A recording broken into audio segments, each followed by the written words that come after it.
Pati mata pobre kang maray, bako ka man mayaman. Mahilig kang mangupal, tano si malupiton ka, ha? Mahiligon kang mangutsa ni mga bakla, mga tumboy. Nakala mo ba yan, mga bakong tawo? Ang iba nga ni dyan, mas tultul pang ugali kaysa sa ibaw. Simba ka ning simba, para simbag ka man sa magurang mo. No. Kala mo kaya kang isalbar kayo mga makajos mo kunong estilo? Ha? Aanoon mo yung pagka makajos mo kung tarantado ka man sa ibang tao? Ha? Tandaan mo daw, ano pa man ang gibuhon mo, may mata sa taas na nakahiling sa imo.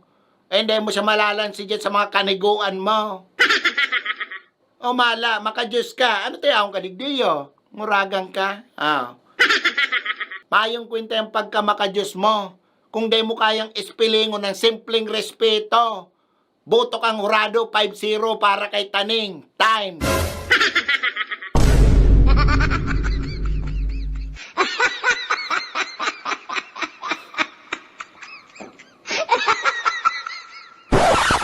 O ano pang hinahalat mo?